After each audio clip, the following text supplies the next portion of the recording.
കർണാടകയിലെ ഷിരൂരിലുണ്ടായ മണ്ണിടിച്ചിലിൽ കാണാതായ ലോറി ഡ്രൈവർ അർജുനെ കണ്ടെത്താനുള്ള ദൌത്യം 12ാം ദിവസവും തുടരുകയാണ്. പുഴയിൽ അതിശക്തമായ ഒഴുക്കായതിനാൽ തിരച്ചിൽ ദുഷ്കരമായിരിക്കുന്നു. ഈശ്വർ മൽപ്പയുടെ നേതൃത്വത്തിലുള്ള മത്സ്യത്തൊഴിലാളികളുടെ സംഘമാണ് ദൌത്യം നടത്തുന്നത്. സിഗ്നൽ കിട്ടിയ സ്ഥലത്ത് ഈശ്വർ മൽപ്പെ 2 തവണ ഇറങ്ങി. 3ാം തവണ ഇറങ്ങിയപ്പോൾ റോപ്പ് പൊട്ടി 50 മീറ്ററോളം ഒഴുകിപ്പോയി. പിന്നീട് നാവികസേന രക്ഷിക്കുകയായിരുന്നു. എന്നാൽ കൂടുതൽ ആഴത്തിലേക്ക് ഈശ്വറിന് പോകാൻ കഴിഞ്ഞില്ല. നദിയുടെ താഴ്ചയിലേക്ക് പോയെങ്കിലും അടിയൊഴുക്ക് ശക്തമായതുകൊണ്ട് തിരിച്ചു കയറേണ്ടി വരികയായിരുന്നു. ഗംഗാവലി പുഴയുടെ അടിയിൽ ഒരു ലോറി ഉണ്ടെന്ന് സ്ഥിരീകരിച്ചിട്ടുണ്ട്. ഐബോട്ട് പരിശോധനയിൽ കിട്ടിയ 4ാം സിഗ്നലാണ് ലോറിയുടേതെന്ന് സ്ഥിരീകരിച്ചത്. കേരളത്തിലെ അടുത്ത 5 ദിവസത്തെ മഴ സാധ്യതാ പ്രവചനവുമായി കേന്ദ്ര കാലാവസ്ഥാ വകുപ്പ്. നാളെ 3 ജില്ലകളിൽ ഓറഞ്ച് അലർട്ട് ഉണ്ട്. കോഴിക്കോട്, കണ്ണൂർ, കാസർഗോഡ് എന്നീ ജില്ലകളിലാണ് നാളെ ഓറഞ്ച് അലർട്ട് ഉള്ളത്. ഒറ്റപ്പെട്ടയിടങ്ങളിൽ അതിശക്തമായ മഴയ്ക്കുള്ള സാധ്യതയാണ് പ്രവചിച്ചിരിക്കുന്നത്. വിവിധ തീരങ്ങളിൽ കടലാക്രമണം ശക്തമാകാൻ സാധ്യതയുള്ളതിനാൽ അപകട മേഖലകളിൽ താമസിക്കുന്നവർ ജാഗ്രത പാലിക്കണമെന്നും നിർദ്ദേശമുണ്ട്. നിങ്ങൾ അയച്ച പാഴ്സലിൽ മാരക മയക്കുമരുന്ന് കണ്ടെത്തിയെന്നും നിങ്ങൾ കുറ്റകൃത്യം ചെയ്തതായി തെളിവുണ്ടെന്നും പറഞ്ഞ് പോലീസിന്റെയോ മറ്റേതെങ്കിലും അന്വേഷണ ഏജൻസിയുടെയോ പേരിൽ സൈബർ തട്ടിപ്പുകാർ നിങ്ങളെ വിളിക്കാനിടയുണ്ടെന്ന് കേരള പോലീസ്. കോൾ എടുക്കുന്നയാൾ വെർച്വൽ അറസ്റ്റിലാണെന്ന് ഭീഷണിപ്പെടുത്തിയാണ് പണം തട്ടൽ. ഇത്തരം തട്ടിപ്പുകൾക്കെതിരെ ജാഗ്രത പാലിക്കണമെന്നും ഇങ്ങനെയുള്ള കോളുകൾ ലഭിച്ചാൽ ഭയപ്പെടാതെ ഉടനെ പോലീസിൽ അറിയിക്കണമെന്നും കേരള പോലീസിന്റെ ഒഫീഷ്യൽ പേജിലെ മുന്നറിയിപ്പിൽ പറയുന്നു. വിദേശത്തേക്കുള്ള വിദ്യാർത്ഥികളുടെ ഒഴുക്ക് തടയാനുള്ള പദ്ധതിയുമായി സർക്കാർ. സ്റ്റഡി ഇൻ കേരള പദ്ധതിക്കാണ് സർക്കാർ അംഗീകാരം നൽകിയത്. ഉന്നത വിദ്യാഭ്യാസ കൌൺസിൽ സമർപ്പിച്ച പദ്ധതി നിർദ്ദേശം അംഗീകരിച്ച് സർക്കാർ ഉത്തരവിറക്കി. കേരളത്തിൽ കഴിഞ്ഞ ദിവസങ്ങളിലുണ്ടായ കൊടുങ്കാറ്റിലും പേമാരിയിലും 51.4 കോടി രൂപയുടെ നഷ്ടമുണ്ടായതായി KCB.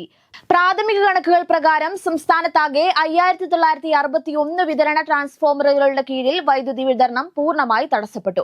11 ലക്ഷത്തിലേറെ ഉപഭോക്താക്കൾക്ക് വൈദ്യുതി തടസ്സമുണ്ടായെന്നും KCB അറിയിച്ചു. തിരുവനന്തപുരം മേയറുമായിട്ടുള്ള തർക്കത്തെ തുടർന്ന് ജോലി നഷ്ടപ്പെട്ട KSRTC ഡ്രൈവർ യദു ഹൈക്കോടതിയെ സമീപിച്ചു. ഒന്നുകിൽ തിരിച്ചെടുക്കണം, അല്ലെങ്കിൽ പിരിച്ചുവിട്ടതായി അറിയിക്കണമെന്നാവശ്യപ്പെട്ടാണ് ഹർജി. സംഭവമുണ്ടായി 3 മാസം പിന്നിട്ടിട്ടും കേസിലെ അന്വേഷണം എങ്ങും എത്തിയിട്ടുമില്ല.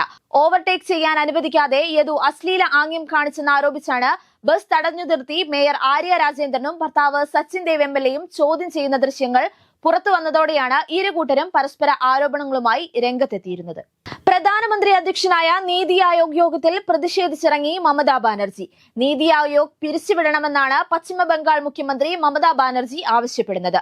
ഇന്ത്യ സഖ്യത്തിലെ മറ്റു മുഖ്യമന്ത്രിമാർ ബഹിഷ്കരിച്ച യോഗത്തിൽ പങ്കെടുത്ത ശേഷമായിരുന്നു പ്രതികരണം. യോഗത്തിൽ കേന്ദ്ര സർക്കാരിനെതിരെ മമതാ ബാനർജി രൂക്ഷ വിമർശനമുയർത്തി. ഇന്ത്യ സഖ്യത്തിന്റെ തീരുമാനം മറികടന്ന് യോഗത്തിൽ പങ്കെടുത്ത മമതാ ബാനർജിയെ ശിവസേന വിമർശിച്ചു. ജമ്മു കാശ്മീരിൽ വീണ്ടും സൈനികന് വീരമൃത്യു. കുപ്വാരയിൽ നടന്ന ഏറ്റുമുട്ടലിലാണ് ഇന്ത്യൻ സൈനികൻ വീരചരമമടഞ്ഞത്. പാകിസ്ഥാൻ സ്വദേശിയായ ഒരു ഭീകരനെ സൈന്യം വധിച്ചിട്ടുണ്ട്. എന്നാൽ ഏറ്റുമുട്ടലിൽ ഒരു മേജർ അടക്കം 5 ഇന്ത്യൻ സൈനികർക്ക് പരിക്കേറ്റിട്ടുണ്ട്. മേഖലയിൽ ഏറ്റുമുട്ടൽ തുടരുകയാണെന്നും സൈന്യം അറിയിച്ചു. കുപ്വാരയിൽ ഈ ആഴ്ച നടക്കുന്ന 2ാമത്തെ ഏറ്റുമുട്ടലാണിത്. ജമ്മു കാശ്മീരിലാകെ നിരവധി സൈനികരാണ് കഴിഞ്ഞ 2 മാസത്തിനിടെ വീരചരമം പ്രാപിച്ചത്. എതിരാളിയായി ബൈഡന് പകരം കമലാ ഹാരിസ് എത്തിയതോടെ അഭിപ്രായ സർവേകളിൽ ട്രംപിന്റെ ലീഡിൽ ഇടിവ്. വാൾ സ്ട്രീറ്റ് ജേർണലിന്റെ സർവേ പ്രകാരം ട്രംപിന്റെ ലീഡ് 6 പോയിന്റിൽ നിന്ന് 2 ആയി കുറഞ്ഞു. നിർണായക സംസ്ഥാനങ്ങളായ മിഷിഗണിലും പെൻസിൽവേനിയയിലും ഇരുവരും ഒപ്പത്തിനൊപ്പം. അമേരിക്കൻ പ്രസിഡന്റ് തെരഞ്ഞെടുപ്പിലെ ഡെമോക്രാറ്റിക് സ്ഥാനാർത്ഥിത്വം കമലാ ഹാരിസിന് ഉറപ്പിച്ചായിരുന്നു ഇന്നലെ ബറാക് ഒബാമയും മിഷേൽ ഒബാമയും പ്രതികരിച്ചത്.